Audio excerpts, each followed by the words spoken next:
بسم اللہ الرحمن الرحیم۔ ناظرین، آج ایک بہت ہی لاجواب نسخہ آپ کے ساتھ شیئر کرنے والا ہوں۔ معدہ کی رکت اور پتلے پن کو دور کر کے گوند کی طرح گاڑھا بناتا ہے، اور جن لوگوں کو پیشاب کے ساتھ قطرے آتے ہیں ان کے لیے تو یہ ایک لاجواب تحفہ ہے۔ اس کے استعمال سے جریان، احتلام، صورت انزال اور ذوفبا کی شکایت مکمل طور پر جڑ سے ختم ہو جاتی ہے۔ مردوں کے علاوہ خواتین میں بھی سیلان الرحم یعنی لیکوریا کا مرض اس کا استعمال کرنے سے پوری طرح ٹھیک ہو جاتا ہے۔ مادہ تولید کو گاڑھا کر کے اولاد پیدا کرنے کے قابل بناتا ہے۔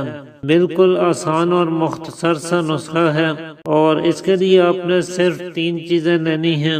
پہلے نمبر پہ آپ نے کیکر کی پھلی کا استعمال کرنا ہے، اور آپ میں سے زیادہ تر لوگ کیکر سے بالکل واقف ہوں گے۔ ایک مشہور کانٹے دار درخت ہے جس پر زرد رنگ کے گول گول انتہائی خوبصورت سے پھول لگتے ہیں، اور اسی درخت پر لمبی لمبی پھلیاں بھی لگتی ہیں۔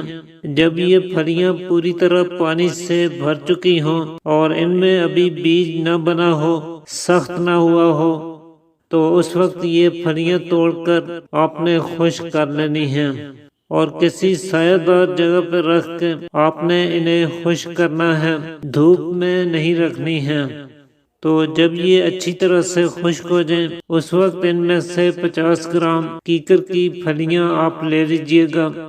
دوسرے نمبر پہ یہ جو انتہائی باریک سے بیج آپ دیکھ رہے ہیں، انہیں سمندر سوخ کہتے ہیں، جن کا ذائقہ پھیکا سا ہوتا ہے، اور معدہ کے پتلے پن کو دور کرنے کے لیے یا پیشاب کی سوزش کو دور کرنے کے لیے اسے مختلف دواؤں میں سفوف کے طور پہ یا معجون کے طور پہ استعمال کروایا جاتا ہے۔